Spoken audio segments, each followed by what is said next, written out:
Epístola de Paulo aos Gálatas, capítulo 4. Vamos ler desde o verso 1. Digo isto, que durante o tempo em que o herdeiro é menor, em nada difere de escravo, posto que é ele senhor de tudo. Mas está sob tutores e curadores, até o tempo predeterminado pelo Pai. Assim também nós, quando éramos menores, estávamos servilmente sujeitos aos rudimentos do mundo. Vindo, porém, a plenitude do tempo, Deus enviou o seu Filho, nascido de mulher, nascido sob a lei, para resgatar os que estavam sob a lei, a fim de que recebêssemos a adoção de filhos.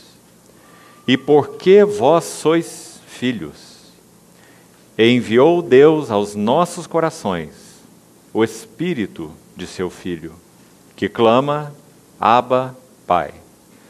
De sorte que não és escravo, porém filho, e sendo filho, também herdeiro por Deus. Ainda no capítulo 5, verso 1. Para a liberdade foi que Cristo nos libertou. Permanecei, pois, firmes, e não vos submetais de novo a jugo de escravidão. E ainda o verso 13. Porque vós, irmãos, fostes chamados à liberdade. Porém, não useis da vossa liberdade para dar ocasião à carne. Sede antes servos uns dos outros pelo amor. Vamos orar mais uma vez.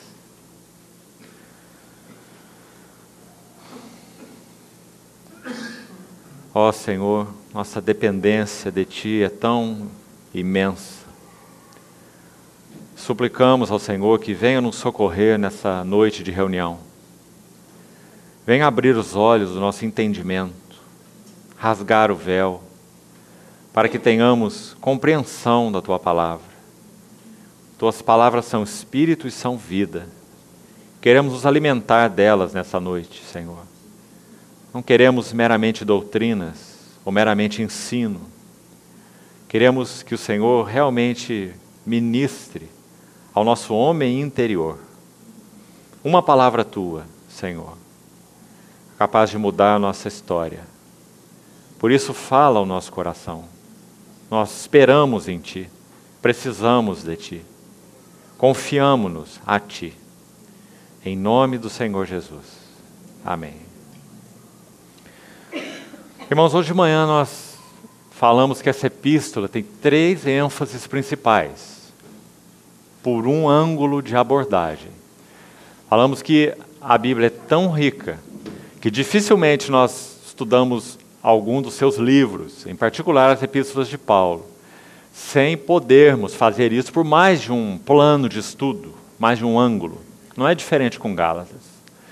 Se nós fizermos um estudo de palavras em Gálatas, não creio que teremos tempo para isso nessa sessão, nós vamos ver que essa carta é extremamente relevante no uso, por exemplo, de 3 palavras em particular. A carta tem só 6 capítulos. A palavra Cristo aparece 43 vezes nessa epístola. A palavra Espírito aparece 12 vezes. E a palavra filhos aparece 6 vezes. Se nós estudarmos a menção sobre o Espírito Santo nessa carta, nós ficaremos impressionados com o ministério do Espírito Santo, conforme descrito em Gálatas. O Espírito de adoção, como por exemplo ele é chamado aqui. 12 menções ao Espírito Santo, em 6 capítulos. E há 6 vezes a palavra filhos, que também é extremamente importante. Porque fala não só daquilo que nós já somos em Cristo agora, mas fala daquilo que nós seremos plenamente em Cristo, ou a ideia de maturidade de filiação. No próprio texto que nós acabamos de ler, essa ideia está implícita, tanto na cultura grega da época, quanto também na cultura judaica. Havia uma prática de se entregar um filho a tutores e curadores. Está aí no capítulo 4, acabamos de ler os primeiros versículos. Enquanto um herdeiro é menor de idade, ele não difere de um escravo qualquer. E aí o verso 1 termina assim: posto que, ou mesmo sendo ele, o senhor de tudo, mas ele é uma criança, de 5, 6, 7, 12 anos. Né? Então ele é entregue a tutores e curadores, até um tempo determinado pelo pai. Por que Paulo começa por aí? Porque isso era muito conhecido, tanto pelos Gálatas, né, que não faziam parte da cultura judaica, quanto pelos próprios judeus. Então ele vai dizer assim conosco. Quando nós éramos menores, veja aí o verso 3, nós estávamos servilmente sujeitos aos rudimentos do mundo. É aqui, exatamente no capítulo 4, a partir do verso 1, que é a ênfase que nós vamos buscar a ajuda do Senhor para essa noite, sobre liberdade, começa. E você vê que o texto é muito claro. Nós estávamos servilmente sujeitos aos rudimentos do mundo. Mas então o que Deus fez? Vamos começar por aqui. Há muito para se falar sobre esse tema liberdade nessa sessão de Gálatas. Versículo 4, deste capítulo 4, até o versículo 7, é uma sessão linda, que precisa ser compreendida por nós. Então vamos lá. Se nós, antes de conhecermos Cristo, ou sermos conhecidos por Ele, nós estamos na condição descrita aqui, servilmente sujeitos aos rudimentos do mundo. Vamos colocar num português mais claro. A palavra usada aí para servil é a palavra que deriva de uma raiz que fala de um escravo. Não é alguém que serve por salário ou serve por opção. É alguém que é um escravo. Então a ideia é, nós estávamos escravizados aos rudimentos do mundo. Talvez aí seja realmente um bom lugar para começar.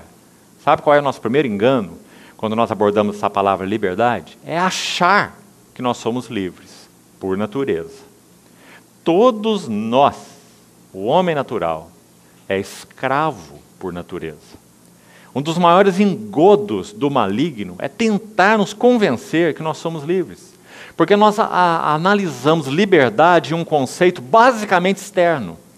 Eu sou livre para fazer o que eu quero, vivo num país democrático, sou um homem já, passei da idade de 21 anos de idade, sou responsável diante da lei, conheço o certo e o errado, sou livre. Esse é o nosso engano. Tudo isso que já falamos é verdade. Mas, espiritualmente falando, a nossa realidade é uma realidade de escravidão. Nós não somos, e guarde bem, irmão, naturalmente falando, sem Cristo, sem o Espírito habitando em nós, nós não somos livres para não enganar. Nós não somos livres para não mentir. Nós não somos livres para que não possamos ter motivações, pensamentos impuros, inadequados, errados com relação aos outros. Nós não somos livres. Os fariseus religiosos, ortodoxos, dedicados à palavra de Deus, né? Quando confrontados por Jesus com essa situação, sabe o que eles falaram? Vamos nos lembrar de um texto. João 8, 32. Nosso Senhor diz assim: se o Filho, ou conhecereis a verdade, e a verdade vos libertará. Com essa frase, ele ofendeu os judeus, que não entendiam o que era liberdade. Sabe o que eles responderam? Só você ler lá na continuação. João 8, 33.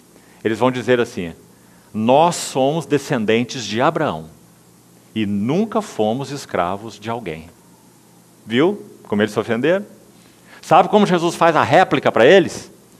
Todo aquele que comete pecado é escravo do pecado.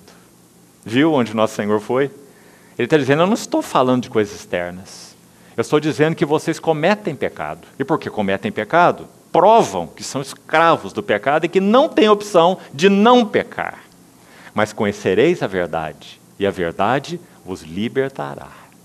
E se o Filho vos libertar, então sim, verdadeiramente sereis livres. É maravilhoso, irmão? Então, esse capítulo tem muito para nos dizer sobre liberdade. Nós vamos usar outras referências para nos ajudar, para que não caiamos nesse engodo. Antes de seguir com o texto de Gálatas, vamos usar mais uma ilustração. Sabe quantas vezes o povo da aliança de Deus, do Velho Testamento, o povo de Israel, por não compreender esta liberdade, caiu de novo, depois de libertados por Deus de uma situação específica, caiu de novo em cativeiro? Sabe quantas vezes, irmão? 5 vezes. Sabe quais são os cativeiros? Vamos lá. Primeiro, eles foram libertados do Egito, já que o povo de Deus foi constituído nação, 70 pessoas, com Jacó, que desceram para a terra de Gósen, no Egito. E ali o povo de Deus foi formado como nação, dentro do Egito. Não é assim? O que a Bíblia nos ensina. O Senhor, num determinado momento, Ele libertou o povo do cativeiro do Egito, os orientando a que matassem um cordeiro, passasse o sangue na porta, toda aquela linda tipologia, não é? Irmão, você acha que o Senhor, para libertar alguém, precisa mandar matar um cordeiro? Será que Ele queria dizer com isso? Tudo que Deus faz e tudo que Deus fala tem um foco. Qual o foco? A pessoa e a obra do Senhor Jesus, não é? Então mataram um cordeiro, passaram sangue na porta, o exterminador passou por cima, o sentido de Páscoa, né? Essa palavra Páscoa, no hebraico, significa isso, passar por cima. No inglês também traz essa ideia. Passover significa passar por cima. Páscoa, eu passarei por cima de vós. Por que o Senhor passará por cima? Porque o sangue estava aplicado na porta. O Senhor havia resguardado aquele povo. Primeira libertação. E eles então caminharam em direção ao deserto, libertos do cativeiro do Egito, mas não compreenderam para o que foram libertos. Então, por favor, guarde no teu coração e pense sobre ela. 2 preposições, com a palavra liberdade no meio. Sempre Deus, quando age em nossas vidas, revela Cristo. Lá atrás, quando nós éramos perdidos, estávamos em trevas, agora não é diferente, não é? Na medida em que Cristo vai sendo progressivamente revelado a nós, essa nossa libertação em Cristo vai se ampliando. Aquelas coisas que ainda nos pisoteavam, mesmo como cristãos, elas vão perdendo o efeito em nossas vidas. Isso é um trabalho maravilhoso da graça. Essa libertação é progressiva também, não é? Então, quando olhamos para a liberdade segundo a Bíblia, precisamos de 2 preposições. A primeira vem antes, olha, e é a preposição de. Nosso Senhor sempre nos liberta de, e debaixo desse de tem muita coisa importantíssima. Graças a Deus por Jesus Cristo, nosso Senhor. Ele nos libertou da carne, do mundo, do inimigo, do ego, da morte, do juízo. E a lista é longa. Mas, à frente da palavra liberdade, tem uma outra preposição. E agora é para. Se nós não compreendemos o para, sabe o que acontece conosco? Nós prosseguimos em um cativeiro que é bem sutil. E vamos chamar esse cativeiro, embora sutil, é o mais terrível. É o cativeiro ao nosso próprio eu. Um cativeiro ao nosso próprio eu. Vivendo a nossa maneira, fazendo a nossa vontade, nunca santificando a Cristo como Senhor. 1 Pedro 3,15. Em nossos corações. Porque nós experimentamos esse que é o último cativeiro, o final, o definitivo, o mais essencial, que é o cativeiro a nós mesmos. Quando Lutero, monge que era, dedicado à palavra de Deus, quem não conhece a vida de Martinho Lutero, trancado lá na sua cela, devoto, buscando a Deus, e isso ele fazia desde tenra idade, quando entrou para essa ordem monástica específica. Quando Martinho Lutero, já agora, com a luz do Evangelho, travando suas batalhas pela justificação pela fé, que os irmãos conhecem razoavelmente bem, imagino, ele foi perseguido pela religião da época, né, institucionalizado, o catolicismo romano. Sabe o que Lutero disse? Alguns o aconselharam assim: Lutero, fuja e salve tua vida. As coisas estão feias para o seu lado. Lutero respondeu assim: eu não temo o Papa e todas as suas hostes. Eu temo o Papa do meu coração, que é o meu próprio eu. Essa foi sua frase. Ele compreendeu qual é o nosso cativeiro definitivo. O pecado nos tornou seres egocêntricos. Ao invés de gravitar em torno do nosso Senhor, Senhor dos senhores, o Rei dos reis, Cristo, Filho de Deus, aquele por quem são todas as coisas, dele, por meio dele, para ele, fomos criados e chamados para isso. Mas quando realmente não entramos na liberdade em Cristo, não andamos segundo o Espírito, vamos chegar lá. Então, embora libertos de coisas externas, nós permanecemos com esse cativeiro definitivo, essencial. O cativeiro é o nosso próprio ego. Então somos seres egocêntricos e nada na nossa vida funciona, porque nós vivemos para nós mesmos. Paulo escreve assim em 2 Coríntios 5, escute bem, 2 Coríntios 5, 14 e 15. O amor de Cristo nos constrange, nos amarra, nos prende, só que são cordas de amor. O amor de Cristo nos constrange quando nós julgamos isto. 2 pontos. Um morreu por todos, logo, todos morreram.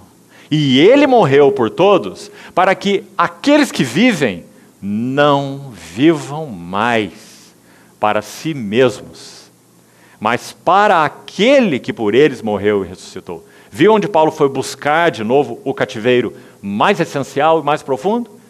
Claro que nesse texto, como em tantos outros, ele está dizendo que o cativeiro essencial é o cativeiro a nós mesmos. Vida egocêntrica. Irmãos, nós precisamos de muitas provas. Nós temos provas suficientes e nem precisamos ficar falando dela. Não vamos perder tempo com isso. Essa questão do egocentrismo. 2 apaixonados se casam. 30 dias o casamento acabou. Por quê? 2 egocêntricos. Cada um quer usar o outro para o seu próprio benefício. Não é? Nada funciona por causa do nosso cativeiro essencial. Então, o Senhor libertou o seu povo do Egito, mas eles não compreenderam para o que eles foram libertos. Então, qual o próximo cativeiro? Citando de passagem, deserto. 40 anos no deserto. O deserto foi um cativeiro. O que o Senhor queria ensinar o povo no deserto? Tão claro. Dando maná, água da rocha, coluna de nuvem, coluna de fogo, para que experimentasse um governo do Senhor sobre suas vidas. Mas o que eles fizeram? 10 vezes se levantaram em uma ampla murmuração contra o Senhor. Então seus cadáveres ficaram prostrados no deserto. Não atingiram um objetivo. Segundo cativeiro, o deserto. Falharam de novo. Chegaram a dizer assim: levantemos um capitão e voltemos para o Egito. Você se lembra? Fizeram um bezerro de ouro, segundo as cobiças do seu coração. Deserto, segundo cativeiro. O terceiro, Canaã. Impressionante esse cativeiro, porque Canaã é a terra da promessa. O Senhor disse que os levaria para lá e os levou para lá. Nenhum dos seus planos pode ser frustrado. Mas quando eles entraram em Canaã, ao invés de conquistar Canaã, eles foram conquistados pelos povos de Canaã.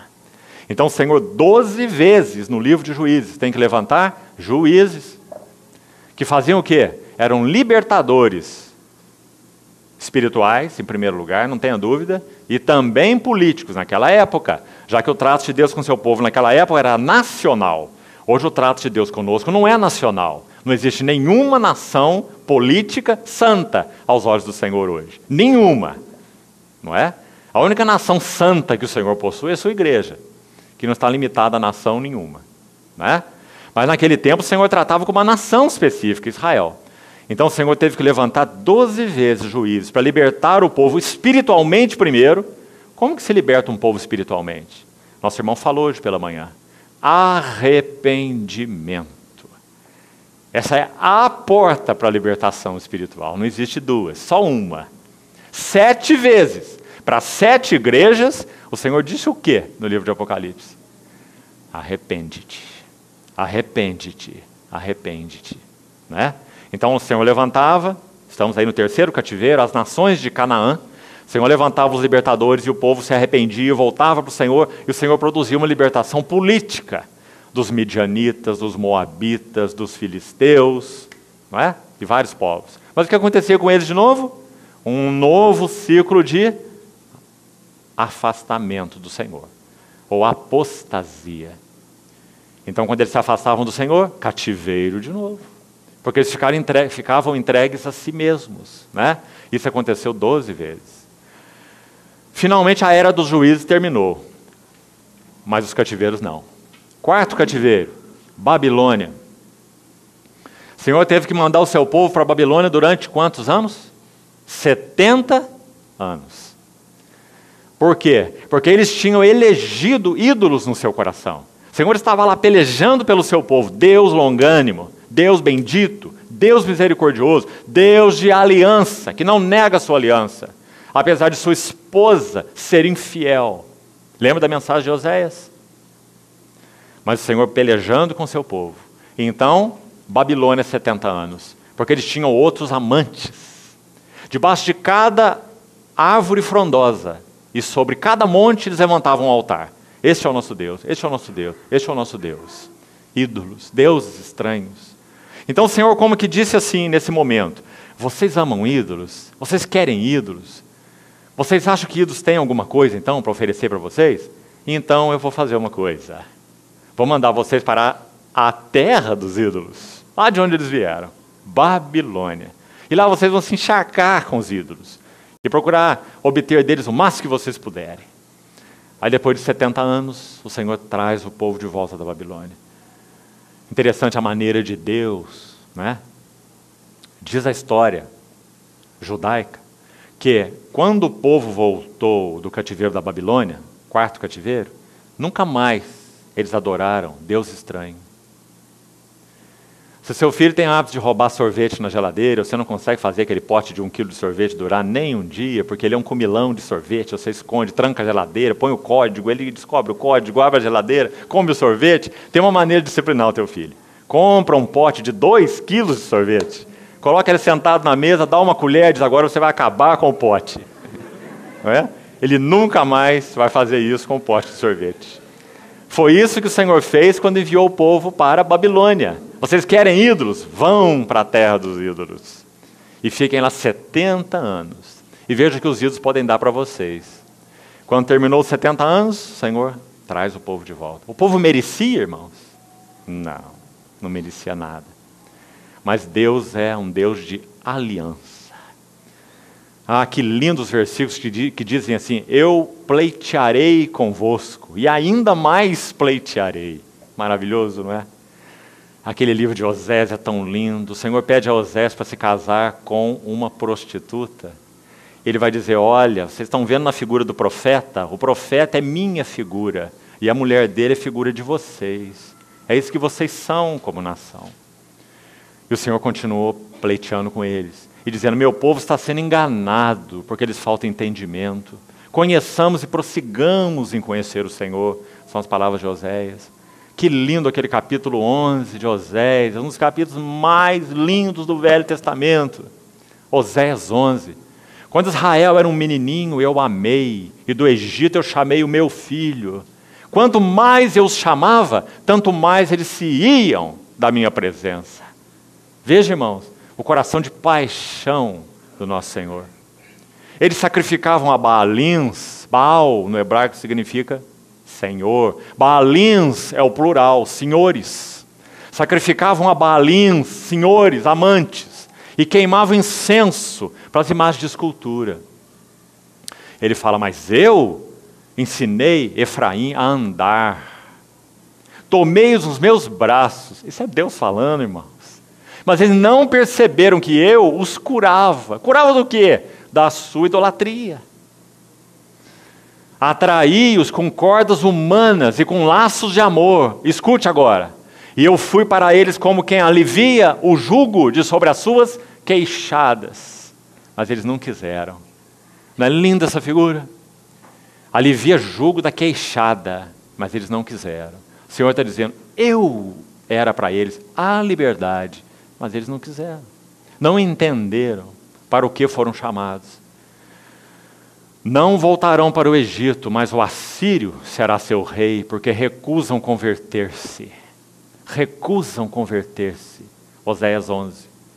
Que lindo aquele livro. Então, irmão, será que nós temos entendido bem o que significa liberdade? Será que temos? Será que realmente somos livres? Será que temos habitado em Cristo e compreendido, 2 Coríntios capítulo 3, que o Espírito que habita em nós é o Espírito de liberdade? E liberdade para quê? Para que nós possamos realmente amar a Deus, seguir a Deus, servir a Deus, morar em Deus, conhecer a Deus. Nós somos libertados para isto, e não apenas de um monte de coisas. Então, quarto cativeiro, Babilônia. Ainda falta um. Nós podíamos dizer, são 4 cativeiros já.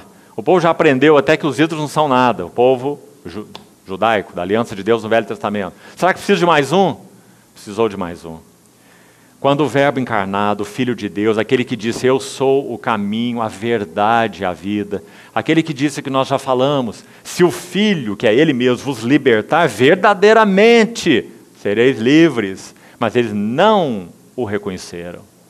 Então eles foram para o 5º cativeiro, onde estão até hoje. Vamos chamar de o cativeiro da dispersão. Eles foram arrasados como nação, né? No ano 70, especificamente, particularmente, templo destruído, o centro de adoração, então, aniquilado, dispersos, né? E perderam essa condição de um povo da aliança de Deus no que concerne aos propósitos eternos. Deus ainda assim tem algo relacionado a Israel. Paulo, em Romanos 9, 10, 11, ele aborda isso. Mas esse privilégio de povo espiritual de Deus, de um povo separado por Deus, pelos tratos de Deus, acabou. O Senhor estendeu esse benefício maravilhoso da graça para todo o que crê. E aqui não tem distinção entre grego e nem judeu. Então, irmãos, que lição nós obtemos desses cativeiros que eles passaram? Por falta de aprender uma lição, que eles não foram libertados para fazer o que quiserem, porque libertos para fazer o que quiser é cativeiro. Somos cativos de nós mesmos, mas eles foram libertados para amar, conhecer e servir ao Senhor que os libertou. Então, vamos ao texto de Gálatas, capítulo 4, versículos 4 a 7, entender um pouquinho do significado, da beleza dele. Veja, verso 3, então, já disse claramente que nós, recorde aí, verso 3, nós, então inclui eu, você, todos, quando éramos menores, estávamos servilmente sujeitos aos rudimentos do mundo. Vindo, porém, à plenitude do tempo, Deus enviou seu Filho, nascido de mulher, nascido sob a lei. Ainda, rapidamente aqui, antes de seguir, guarde aí, note essa diferença na sua Bíblia. No verso 4, enviou seu Filho. Registre aí, tome nota dessa expressão. Versículo 6, avance um pouquinho. E porque vós sois filhos, enviou Deus aos nossos corações o Espírito. Nesses versos, então, de 4 a 7, nós temos 2 envios, certo? Primeiro envio, versículo 4, Deus enviou o seu Filho. Qual o propósito desse envio? Está no verso 5. Olha aí, com a preposição para. Ele enviou seu Filho com um propósito. Segundo esse versículo aí, é para resgatar aqueles que estavam debaixo da lei. E continua, a fim de, para, que recebêssemos a adoção de filhos. Nós que não tínhamos comunhão com Deus, não tínhamos a natureza de Deus em nós, nós fomos recebidos como filho, mas essa palavra fala mais do que isso. Essa palavra adoção, na língua original, fala de uma colocação na maturidade da filiação. Responde, completa o argumento que Paulo vem usando desde o versículo 1. Enquanto aquele filho, aquele herdeiro é menor, em nada ele difere de um escravo. Mas ele é filho, não é escravo. Mas ele não pode assumir a posição de senhor, porque embora sendo filho, ele é menor. Viu? Então não perca essa ideia. Então, quando é dito que o Espírito que nos foi dado é o Espírito de adoção, a palavra grega aí para adoção não fala apenas de ser recebido como filho, fala de uma colocação na posição de um filho responsável, ou seja, maior de idade, um filho maduro. Então o Espírito Santo veio habitar em nossos corações para quê? Só para nos regenerar? Só para nos dar a experiência do novo nascimento? Não. A experiência do novo nascimento é uma porta de entrada para tudo mais. O Espírito Santo é espírito de adoção. Ele quer nos fazer filhos maduros, com conhecimento de Deus maduros, com vidas estáveis, com uma paz estável, com uma alegria estável, com uma habitação no Senhor estável, compreendendo o significado do senhorio de Cristo em nossas vidas. Homens amadurecidos. O Espírito Santo veio habitar em nós para isso. Irmãos, quantas pessoas que poderíamos dizer que são experimentadas na vida e podemos obter algum benefício delas? Pessoas que realmente são experimentadas na vida, porque outros não são apenas aí loucos flutuantes pela vida. Mas alguns ganham experiência na vida, com 50 anos, 60 anos, 70 anos, 80 anos. Pura experiência na vida. Mas sabe por que o Espírito Santo veio habitar em nós? Não é para nos dar experiência de vida, irmãos. Há pessoas com essa idade, no que concerne a espiritualidade, profundamente imaturas, sem visão de nada que concerne a Deus e seus propósitos. Ainda por incrível que pareça, com toda a sua experiência, cativas de si mesmas, embirradas, complicadas, complexadas, não é? O Espírito de adoção veio morar em nós para nos fazer homens amadurecidos, que realmente conheçamos bem a Deus e também as nossas próprias almas, que realmente sejamos livres na real acepção da palavra, pessoas que aprenderam a viver não para si mesmas. Esses são os homens amadurecidos. Aprenderam a viver não para si, aprenderam a viver para outros. E sabe o que eles descobriram? Descobriram que vivendo assim é que eles são profundamente realizados. Que coisa mais maravilhosa. O Filho do Homem não veio para ser servido, mas ele veio para servir e dar a sua vida em resgate por muitos. Ah, irmãos, quanto tempo nós vamos demorar para compreender essas verdades? Porque elas só podem ser aprendidas espiritualmente. Então, Deus enviou seu Filho em primeiro lugar para resgatar. Agora, segundo envio, nesse versículo 6 agora, ele enviou o seu Espírito. Qual palavrinha que nós colocaríamos na frente que é de acordo com o texto? Ele enviou o seu Filho para resgatar, mas ele enviou o seu Espírito para adotar. Muito claro, é o que está escrito aí. E lembre-se, vamos repetir uma vez mais. Adotar, na linguagem da Bíblia, não se limita a nascer de novo. Não. Não se limita a ter o Espírito Santo habitando em nós. Não. Adotar na linguagem bíblica significa deixar de ser uma criancinha espiritual, de jardim de infância, que só sabe o beabazinho da sua salvação. Cristo morreu pelos meus pecados. Lembra de João escrevendo, na sua primeira epístola? Filhinhos, eu vos escrevo porque os vossos pecados foram perdoados por causa do seu nome. Todo filhinho de Deus sabe isso. Mas ele diz assim, jovens, e ele não está falando de idade cronológica, não. Ele está falando de estatura espiritual. Ele diz, jovens, eu vos escrevi porque sois fortes. A palavra de Deus permanece em vós e tem vencido o maligno. Isso as criancinhas não sabem, espiritualmente falando. E depois ele vai dos jovens para os pais, os que são realmente espiritualmente maduros. Ele vai dizer, pais, eu vos escrevi, não é porque sois fortes, porque tem a palavra de Deus, porque tem isso, porque tem aquilo. Ele diz assim dos pais, olha que lindo. Pais, eu vos escrevi, porque conheceis aquele que é desde o princípio. Que maravilha! O que os pais conhecem? Os pais conhecem aquele que é. É o quê? Tudo. Porque eles sabem que eles são nada.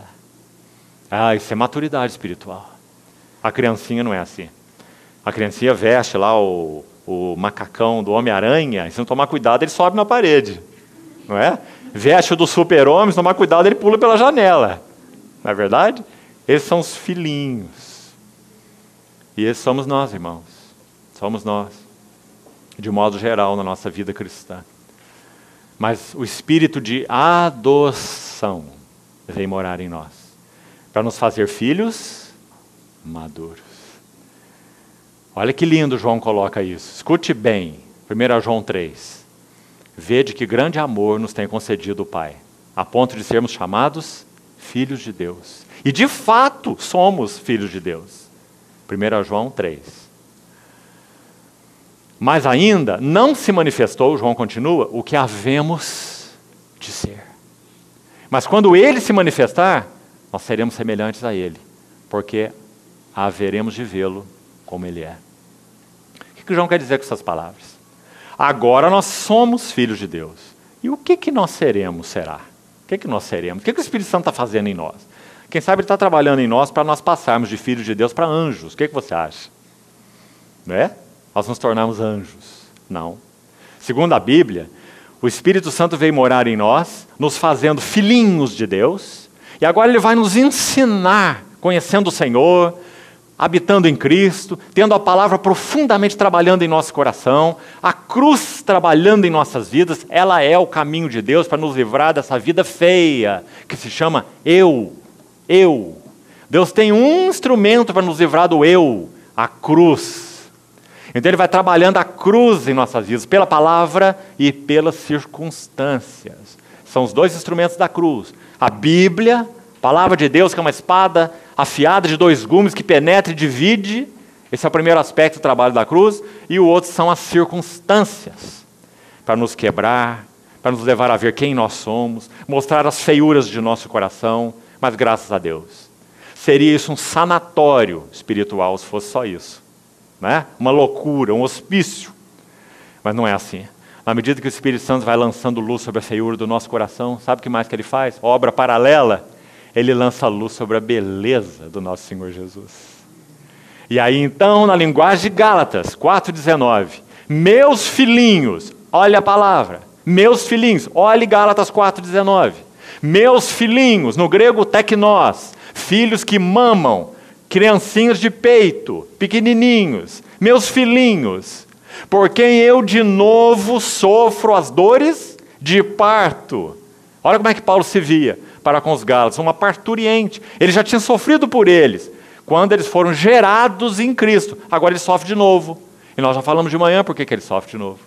Porque eles estavam sendo pervertidos por um evangelho que não era o evangelho genuíno.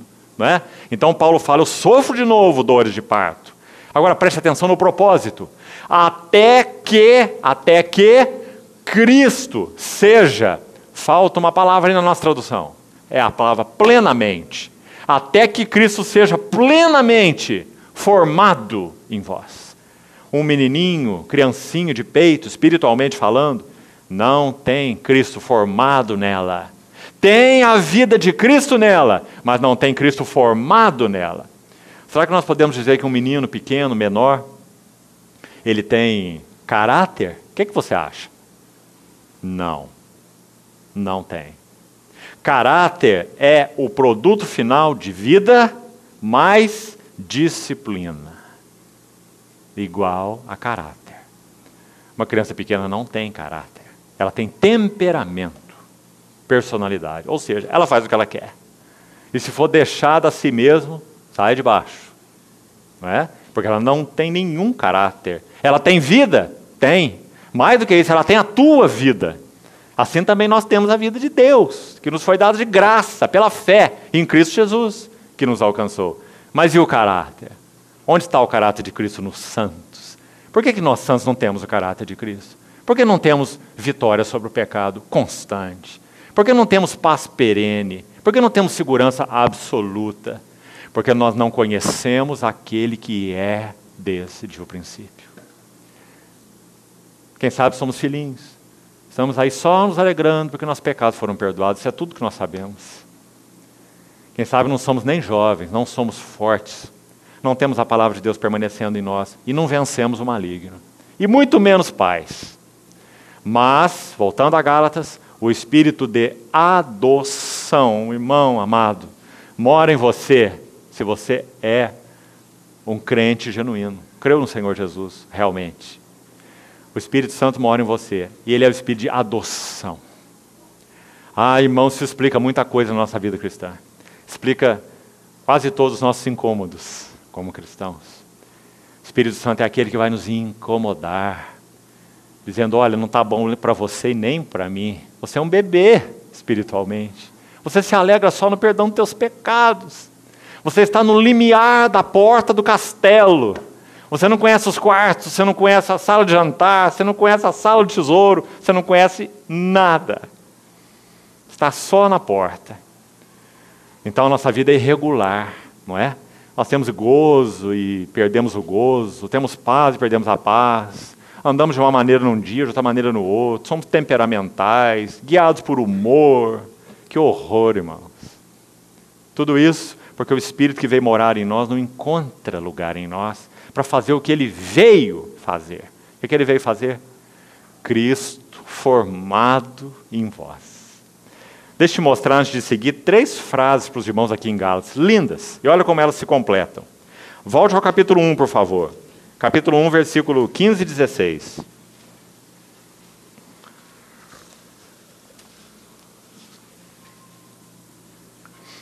Quando, porém, ao que me separou antes de eu nascer e me chamou, que palavras, me separou, não fui eu não, foi ele, me chamou, não fui eu não, foi ele, antes de eu nascer, pela sua graça, aprouve, agora a primeira frase, aprouve o quê? O que deu prazer para o coração de Deus? O que aprouve a Deus quando nos separou e quando nos chamou? O que ele queria? Vamos ver no versículo 16. Revelar o seu Filho em. Tome cuidado com esse em. Porque não é revelar o seu Filho a mim. É revelar o seu Filho em mim. É diferente uma coisa da outra? Claro que é diferente. Revelar a mim é puramente objetivo. Revelar em mim é subjetivo. Tem que fazer parte da minha experiência. Revelar em mim. Agora, Gálatas vai nos responder. Como Cristo pode ser revelado em nós? Você quer ver que lindo? Olha o capítulo 2. Agora, essa frase. Verso 20. Gálatas 2:20. Logo já não sou eu quem vive, mas Cristo vive em mim. Isso é verdade para todos aqueles que creram no Senhor Jesus? Cristo vive em mim, essa frase. Isso é verdade para todos que nasceram de novo? É ou não é? É. Cada um de nós que realmente creu no Senhor pode afirmar isso. Cristo vive em mim. Agora vamos para a última frase, que nós já citamos. Gálatas 4:19. Meus filhinhos, por quem de novo sofro as dores de parto, até ser Cristo formado, ou plenamente formado em vós. Então agora põe as 3 frases juntas. O propósito de Deus, o que aprouve a Ele, assim como na vida de Paulo, verdadeiro para nós, é revelar o seu Filho em nós. Como que Deus faz isso? Primeiro passo, Ele deposita a preciosa vida de Cristo dentro dos nossos corações. Ele vos deu vida, estando vós mortos nos vossos delitos e pecados. Isso é Efésios 2. Colossenses 3. Quando Cristo, que é a nossa vida, se manifestar. Então o primeiro passo de Deus, Cristo vive em mim. Ele nos deu Cristo, mas não basta. Gálatas 4:19 nos diz que Cristo precisa ser formado em nós. Vamos entender qual é a diferença. Nós até já explicamos, mas vamos usar outras palavras. É a diferença entre o filho pequeno e o filho maduro. Ele tem a vida, ele participa da sua natureza, mas não tem o teu caráter.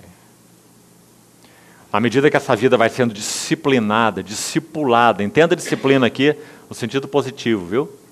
Discipulado. À medida que essa vida vai sendo discipulada, e isso inclui disciplina, mas não é só disciplina, né? Então ela vai adquirindo caráter. Isso é Cristo formado em nós. Qual caráter? Será que tem um versículo na Bíblia que nos ajude realmente a entender qual é o caráter de Cristo? Tem. Sabe onde ele está? Gálatas. Vamos ver qual é? Gálatas 5:22. Esse é o caráter de Cristo. Veja que caráter maravilhoso. Veja o que o Espírito de adoção veio fazer em nós. Veja o que é um homem maduro. Ele produz esse fruto. É o caráter de Cristo. É aquilo que identifica Cristo, é o que Cristo é. Verso 22 do capítulo 5. Mas o fruto do Espírito. Se o Espírito Santo tiver lugar primeiro para lavrar a terra do nosso coração, passar o arado, usar sua palavra, abrir os sulcos. A linguagem do Salmo 66 é linda. O salmista diz assim: os homens cavalgaram sobre a minha cabeça, sobre os meus lombos fizeram longos sulcos. A ideia que ele tem é de um arado passando na terra, só que ele está dizendo, os meus lombos. Isso é uma figura de quebrantamento. Lavraram longos sulcos. Passei pelo fogo, passamos pelo fogo e pela água. Aí ele termina assim: mas afinal, nos trouxeste a um lugar riquíssimo. Algumas traduções dizem espaçoso, a ideia é riquíssimo. Salmo 66, de 10 a 12. Resultado do quebrantamento. Assim que o caráter de Cristo vai sendo formado em nós. Mas porque nós amamos tanto a nós mesmos, nós somos tão apaixonados por nós mesmos, que quando o Senhor começa a usar a sua palavra em nossa vida, ela vai afundando mais. Começa a usar pessoas em nossa vida e elas vão trabalhando mais nas nossas vidas. O que nós fazemos? Nós nos encolhemos como uma ostra, não é? E impedimos que o trabalho da cruz vá mais fundo, mais fundo.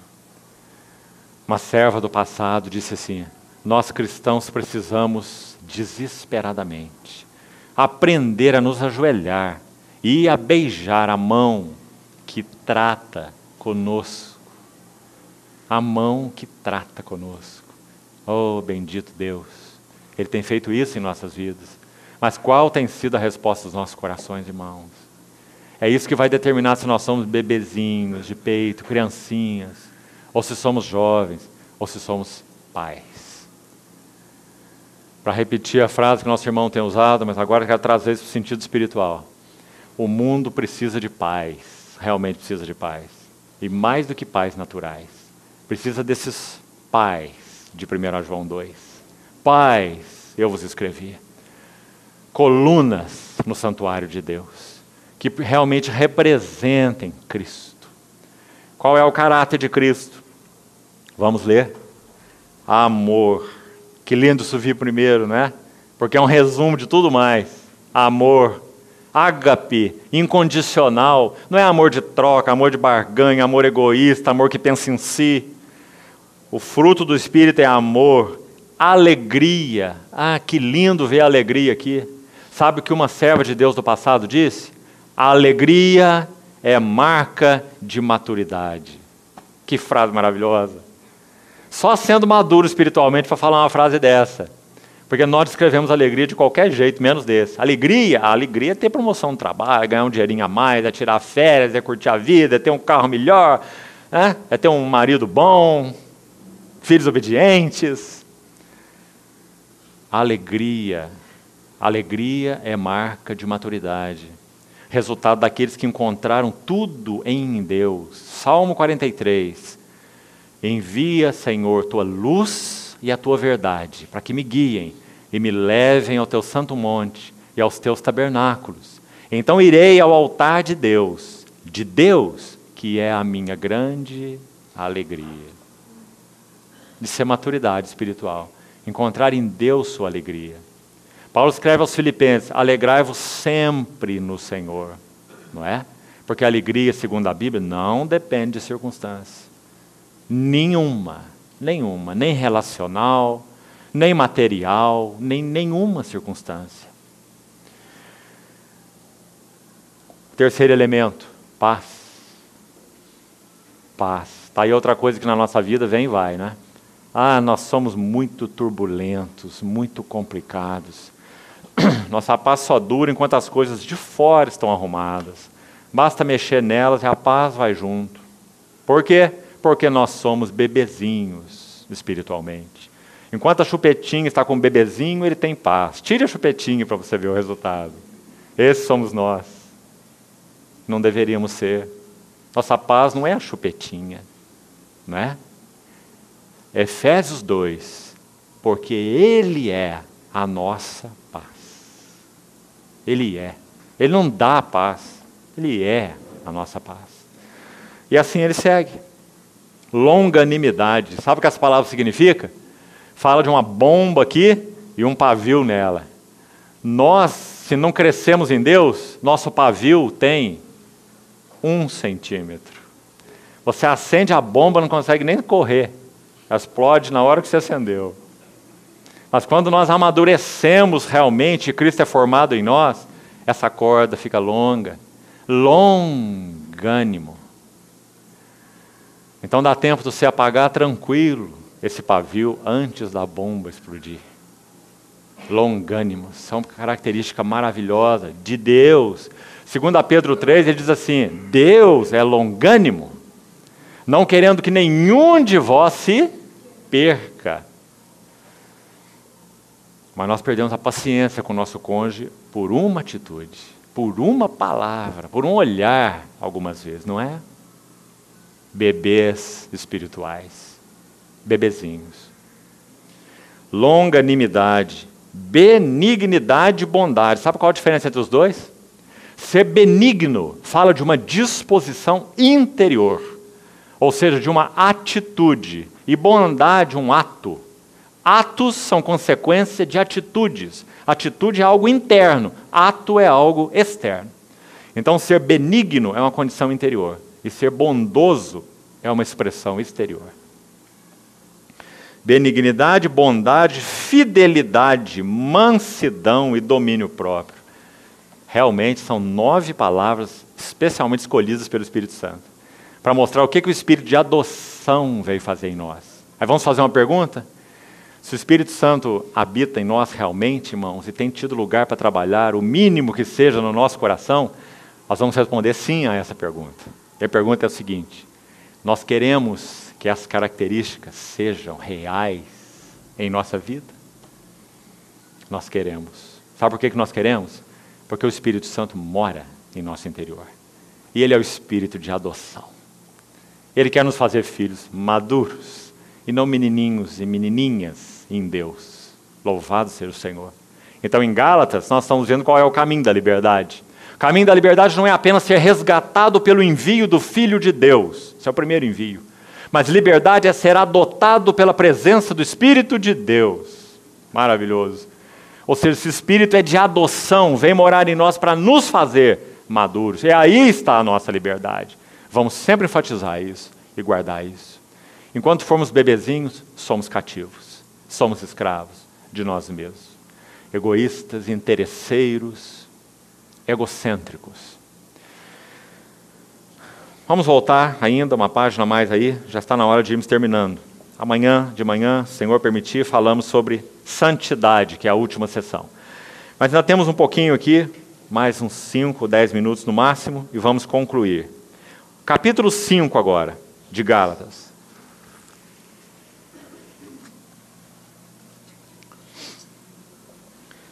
Versículo 1 do capítulo 5. Para a liberdade foi que Cristo nos libertou. Permanecei, pois, firmes e não vos submetais de novo a julgo de escravidão. Já falamos que o contexto aqui de Gálatas fala daqueles assuntos do judaísmo, voltando à circuncisão, voltando a guardar dia, festa, anos e muita coisa mais. Agora, versículo 13. Porque vós, irmãos, capítulo 5, verso 13. Vós, irmãos, fostes chamados à liberdade. Agora nós vamos receber ajuda aqui. Porém, não useis da liberdade para dar ocasião à carne. Sede, antes, servos uns dos outros pelo amor. Nós temos algumas coisas para observar aqui. Olha que versículo bonito. No mesmo versículo nós temos a palavra liberdade e a palavra escravidão. Coisa que nunca, no nosso conceito natural, vão se combinar. Ou nós somos livres, ou nós somos escravos. Você já viu algum escravo livre? E você já viu algum livre escravo? Só na palavra de Deus essas duas coisas combinam. E sabe por que elas combinam? Exatamente por causa das duas preposições que nós colocamos. A poderosa morte, ressurreição e vida do Senhor Jesus em nós, nos liberta de. Então somos livres, como já falamos. Por outro lado, essa poderosa vida do Senhor Jesus em nós vai nos ensinar a sermos escravos de Ele mesmo. Você quer ver como Romanos coloca isso? Deixa aí marcado, Gálatas 5. Abra rapidamente em Romanos. Veja o capítulo 6. Olha as palavras aqui. Juntas, no mesmo verso. Liberdade e escravidão. Romanos 6, 18. Vamos ler o 17 também para vermos o contexto. Mas graças a Deus, porque outrora escravos do pecado, contudo viestes a obedecer de coração à forma de doutrina que fostes entregues. E uma vez libertados do pecado, fostes feitos escravos da justiça, porque a palavra no hebraico é doulos, que significa escravo. Libertados do pecado e feitos escravos da justiça. Olha o versículo 22. Agora, porém, libertados do pecado e transformados em servos, escravos de novo, de Deus. Graças ao Senhor. Então podemos dizer assim, estritamente falando, o que Deus faz conosco, estritamente falando, não é bem nos libertar. É mudar o nosso cativeiro. Mudar nosso cativeiro. O primeiro cativeiro, cativeiro ao pecado. O segundo cativeiro, o amor de Cristo nos constrange. Um cativeiro a Ele, ao seu amor. Torna-me um cativo teu e livre serei. Essas são as duas frases de uma estrofe, de um hino, de um irmão do passado. Torna-me um cativo teu e livre eu serei. Temos aprendido isso em nossa experiência. Antes, santificai a Cristo como o Senhor nos vossos corações. Aí está a nossa liberdade. Abra, por favor, em Romanos capítulo 13. Aqui nós vamos obter também uma ajuda importante antes de terminarmos. Romanos 13. Vamos ler do verso 12. Vai alta a noite e vem chegando o dia. Deixemos, pois, as obras das trevas e revistamo-nos das armas da luz. Andemos dignamente, como em pleno dia, não em orgias e bebedices, não em impudicícias e dissoluções, não em contendas e ciúmes. Me permita parar aqui um pouquinho. Creio que todos nós já ouvimos falar de Agostinho, aquele homem de Deus do século IV, considerado na história da igreja como uma das colunas do testemunho do Senhor na história da igreja. Agostinho, filho de Mônica, um homem naturalmente falando, devasso. Ele foi até receber o Senhor, um professor de retórica na Universidade de Milão. Ele era de Tagaste, do norte da África, e ele vivia uma vida devassa, promíscua, um homem extremamente inteligente, culto, professor de filosofia, e um dia ele foi encontrado pelo Senhor. E ele então vivia, além de outras depravações, vivia uma vida sexualmente depravada. E um dia ele estava andando na rua após sua conversão, e uma voz feminina atrás dele estava chamando, Agostinho, e ele seguiu o seu caminho. E ela chamava Agostinho, e ele seguiu o seu caminho. E ela chamava de novo, e ele seguiu o seu caminho. Então até que ela se aproximou dele, tocou no ombro dele e disse, Agostinho. Então ele virou para ela, essa mulher, que ele conhecia bem da sua vida passada, olhou bem nos olhos dela e disse assim, o Agostinho que você conheceu está morto. Sabe como ele recebeu o Senhor Jesus? Ele estava em um desespero existencial. Então havia duas crianças do outro lado de um muro brincando com um brinquedozinho, em que, traduzindo aqui para as nossas palavras, seria assim, toma e lê, um jogo de palavras, toma e lê. E ele então, no seu desespero, abriu as Escrituras. E sabe o que ele leu? O que nós estamos lendo. Vai alta a noite e vem chegando o dia. Deixemos, pois, as obras das trevas, revistamo-nos das armas da luz. Andemos dignamente como em pleno dia, não em orgias, ele conhecia muito bem. E dissoluções, ele conhecia muito bem. Não em impudicícias, em ciúmes, em contendas, mas revestivos do Senhor Jesus e nada disponhais para a carne no tocante às suas concupiscências. Por que nós estamos lendo esse texto? Verso 14, em particular.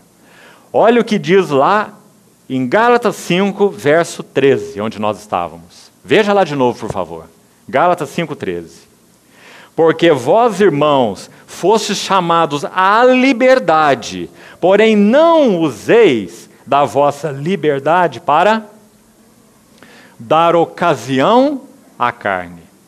Sabe como Paulo explica isso em Romanos 13, que acabamos de ler no verso 14? Ele explica usando a palavra disponhais. Na versão revista e atualizada, talvez seja a maioria das Bíblias aqui dos irmãos, essa palavra que você vai ter, disponhais. Sabe como devemos pensar sobre isso? Fazer dispensa, ou fazer depósito. Se o Espírito do Senhor realmente tem encontrado lugar para trabalhar em nós, se a cruz tem trabalhado em nós, sabe o que nós vamos aprendendo? Não fazer dispensa para as concupiscências da carne. Nada disponhais para a carne. Não faz estoque para a carne. Irmãos, cada um de nós, falando de modo geral, tem lutas específicas na sua vida. Nosso irmão já mencionou algumas delas aqui, quando compartilhava ontem e hoje pela manhã. Essas lutas em intensidade diferem de experiência para experiência, de pessoa para pessoa. Se nós realmente queremos experimentar o que significa essa liberdade em Cristo, um dos segredos, não o único, é nós não fazermos dispensa para a carne. Tudo aquilo que nós guardamos na dispensa para usarmos a hora que nós tivermos nosso apetite despertado é provisão para a carne. Por isso nosso Senhor Jesus disse que uma das características do Evangelho é que ele atuaria como um machado na raiz das árvores. Graças a Deus. Um mistério espiritual relacionado a esse assunto, tão maravilhoso da graça do Senhor. Tudo que Deus põe à morte em nossas vidas e que nós, com a ajuda dele, colocamos à morte, ele próprio se coloca no exato lugar daquilo que ele removeu de nossas vidas. Que aprendamos, irmãos, a encontrar no Senhor Jesus esse tesouro, esse tudo. Que nós entendamos que aquilo que nos cativa, que nos escraviza, essas são as coisas que pelejam contra a nossa maturidade em Cristo, o nosso conhecimento mais profundo de Cristo. Paulo chama isso de fazer dispensa para a carne. Não disponham para a carne no tocante às suas concupiscências. Quando o Senhor Jesus encarnado estava exercendo seu ministério na terra, sabe o que ele disse? Aí vem o príncipe do mundo, o inimigo, nós sabemos quem ele é. Aí vem o príncipe do mundo e ele nada tem em mim. Não é uma frase preciosa? Irmão, Satanás vem comendo desde que Adão pecou. Pó da terra, o homem foi criado do pó da terra, não é? Satanás tem alimento desde que o homem pecou, e olha, tem muito alimento, sabe por quê? No Éden, ele é uma serpente, no Apocalipse, ele é um dragão. Dragão é uma serpente barriguda, né? Muito alimento, desde que o homem caiu. Mas quando o Senhor Jesus, o Verbo encarnado de Deus, se fez homem, ali o inimigo teve que fazer jejum. Porque não tinha nada na vida de Jesus que o inimigo podia comer. Dizendo, opa, aqui tem um alimento para mim na vida dele. Tem um alimento para mim nos pensamentos dele. Tem um alimento para mim no coração dele, nas motivações dele. Nada. Satanás se aproximava do Senhor Jesus e passava fome. Aí vem o príncipe do mundo e ele nada tem em mim. Irmãos, vamos nos lembrar que quem mora em nós é o Espírito de Cristo que veio morar em nós, para que nós também não sejamos uma dispensa para Ele, nem para a nossa carne, nem para o mundo. Então diz, nada disponhais para a carne no tocante aos seus desejos. Como nós podemos fazer isso? Irmãos, não é uma vida puramente negativa, não é uma vida puramente de abstinência, não olha assim. Isso aí os estoicos também procuraram fazer com muita disciplina. É muito mais que isso. É o Senhor Jesus se dando, se pondo no lugar daquilo que Ele remove, que nós damos permissão para Ele remover, e de uma maneira tão maravilhosamente diferente. Porque quando nós nos entregamos a essas coisas, elas nos martirizam, nos inquietam, nos fazem sofrer, sofrimento mental, emocional, sofrimento do coração, falta de realização, porque elas são nada em si. Outros que estão ao nosso redor sofrem, não é? Pelos mesmos motivos, não é assim?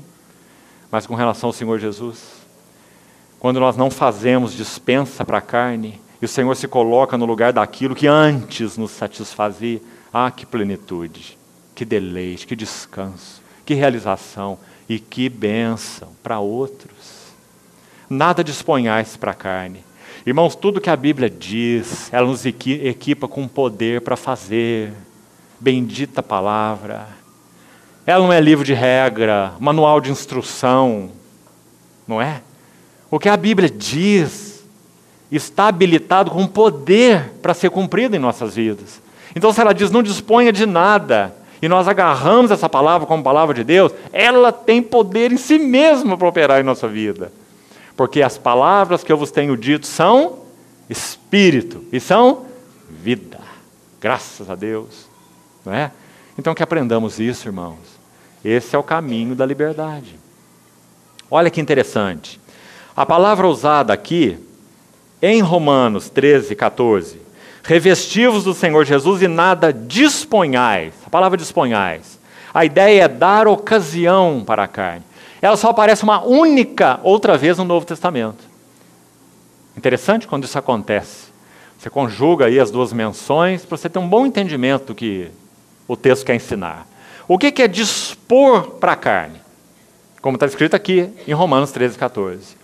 Se você voltar aí a sua Bíblia para Atos 24, a mesma palavra na língua original. Olha como ela é traduzida, em Atos 24, 2. Atos 24, 2. Sendo este chamado, Paulo, passou Tértulo a acusá-lo, dizendo, Excelentíssimo Félix, tendo nós, por teu intermédio, gozado de paz perene, e agora escute, e também por teu providente cuidado. Está vendo essas duas palavras aí? Providente cuidado. O que esse Tértulo está falando para Félix? Ele está dizendo, Félix, você é um bom governante. Por causa aí da sua capacidade, da sua administrativa, do seu governo, nós estamos gozando de um cuidado providente. Você não fica desatento a nada. Se vamos ter uma dificuldade aqui ou ali, você já está preparando antes para passarmos por aquela situação. É um cuidado providente. Aqui está usado no sentido positivo. Paulo está usando lá em Romanos a mesma palavra. Ele está dizendo assim, para a nossa carne, nossa tendência é fazer um cuidado providente. Nós preparamos tudo. Certa vez conversando com um jovem que tinha uma luta tremenda na área de pornografia. Cristão. Ele amava o Senhor. Ele realmente amava o Senhor. E estava uma luta muito grande com relação à pornografia. E sabe o que ele fazia? Quando entrava em crise interior por ver o nada a que aquilo o levava, então ele escondia suas revistas, lá no fundo da arca, do guarda-roupa, lá. E então passava um bom tempo, se reconsagrando, buscando o Senhor, lendo a palavra, mas a despensa estava com providente cuidado. Bastava uma caminhada em direção a esse estoque, ele tinha tudo à sua mão. Essa é a carne. Nós fazemos um providente cuidado, uma dispensa para a carne. O que a palavra de Deus diz para nós? Não disponhais para a carne, no tocante às suas concupiscências. Dizendo, corte laços. Amados, por causa do pecado, a nossa vida se tornou como a de um grande polvo. Um polvo que tem aqueles tentáculos, aquelas ventosas nos tentáculos. São inúmeras, né? Todos aqueles tentáculos e todas aquelas ventosas. Tudo que passa ali por perto, adere. Esses somos nós por causa do pecado. Nós buscamos extrair vida e gozo de tudo. de tudo. Do ambiente, das pessoas, do dinheiro, do lazer, disso. Buscamos trair vida dali. Não é que haja coisas erradas ou nada errado com essas coisas. Todas as coisas me são lícitas, disse Paulo. Mas eu não me deixarei dominar por nenhuma delas. Mas assim nós somos por natureza. Na medida em que permitimos que o Senhor trabalhe em nós, Ele vai cortando as ventosas, através das quais nós derivávamos uma pseudo-satisfação para as nossas vidas. Mas então, como falamos, o mistério maravilhoso do trabalhar do Senhor em nós é que cada uma que Ele tem permissão, porque Ele tem que ter permissão nossa. Ele não é um entrão, nosso Senhor. Ele não é indecente, o nosso Senhor. Então, quando Ele tem permissão para fazer esse trabalho em nossas vidas, então nós descobrimos que nós agora derivamos alegria, sustento, realização, satisfação dEle mesmo. Isso agora não é um engano. O servo de Deus do passado disse assim, que nós vamos terminar. Ó meu Deus, em Ti não há engano. Eu nunca terei de me arrepender por ter Te amado tanto. Não é linda essa frase? Cada ventosa que Ele tem permissão de cortar em nossas vidas, Ele vai dar a satisfação de sua comunhão a nós naquela área. Isso vai trazer para nós profunda realização, verdadeira libertação. Então, irmãos, o ensino de Gálatas, não useis da liberdade para dar ocasião à carne. Sede antes servos uns dos outros pelo amor. Sabe uma maneira prática na vida do corpo, na vida da igreja, de nós não darmos ocasião à carne? Servindo uns aos outros em amor. Irmãos, enquanto nós temos um espírito de receber no corpo de Cristo, nós somos meninos. Meninos têm duas características principais. Vivem para receber e não assumem responsabilidade pela vida de ninguém, porque mal podem cuidar das suas. Precisa do seu mamazinho, da sua fraldinha trocada, dando trabalho para os outros o tempo todo. Não é assim? Mas graças ao Senhor, nós fomos chamados, somos habitados pelo Espírito de adoção, para sermos transportados de uma vida de cativeiro para outra vida de cativeiro. Cativeiro ao seu amor, cativeiro ao nosso Senhor.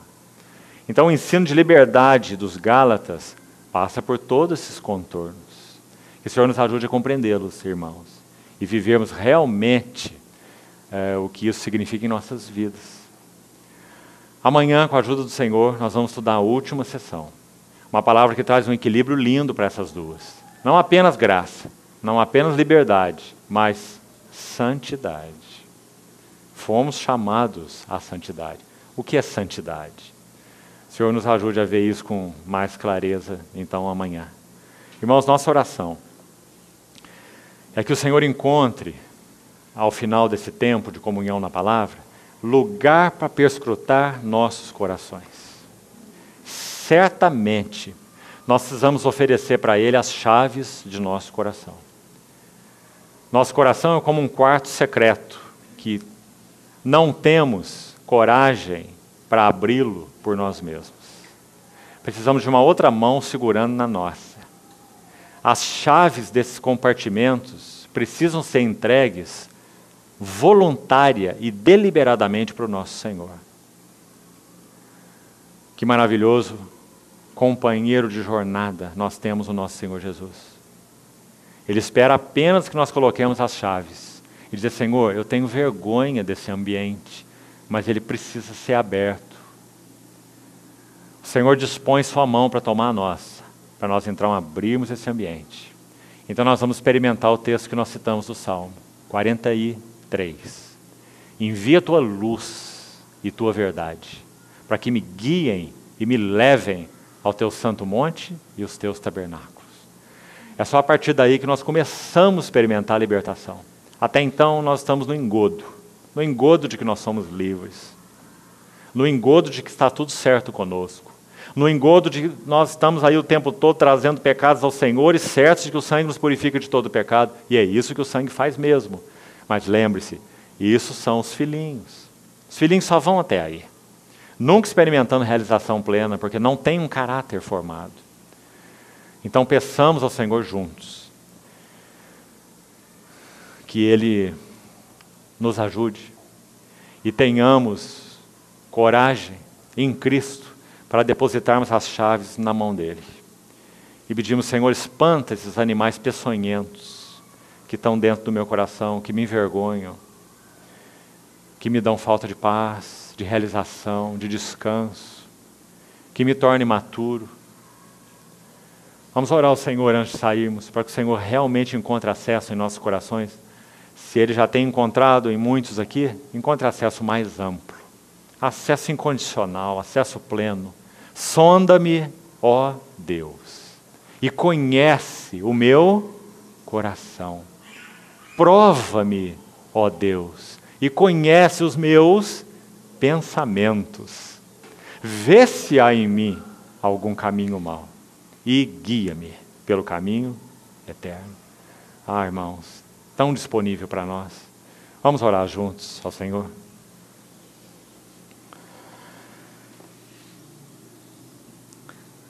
Querido Pai Celestial, muito obrigado pela Tua maravilhosa graça.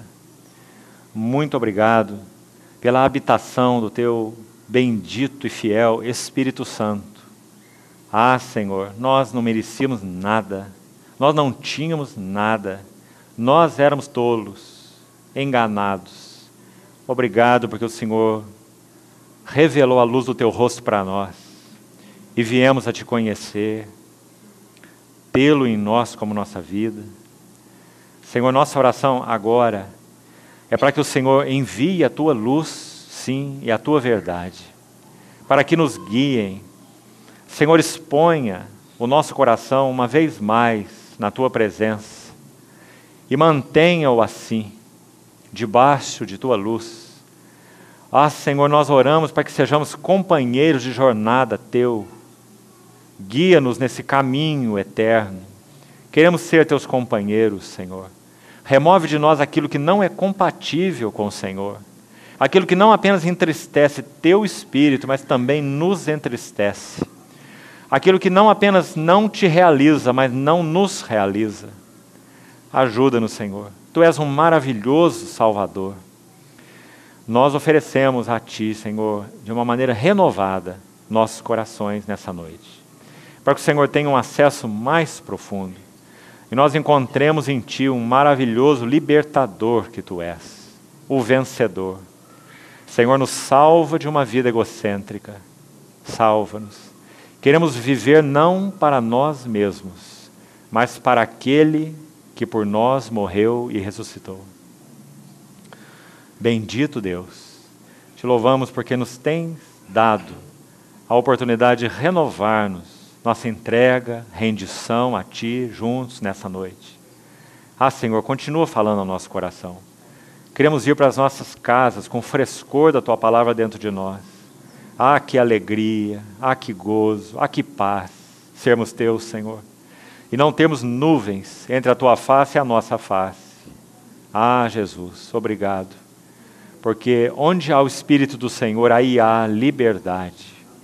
E nós estamos com o rosto agora desvendados e podemos contemplar a beleza do Senhor e sermos transformados de glória em glória na Tua própria imagem. Ó Senhor, ganha tudo do nosso coração. Te pedimos, Senhor. Maravilhoso Salvador. Em nome de Jesus. Amém.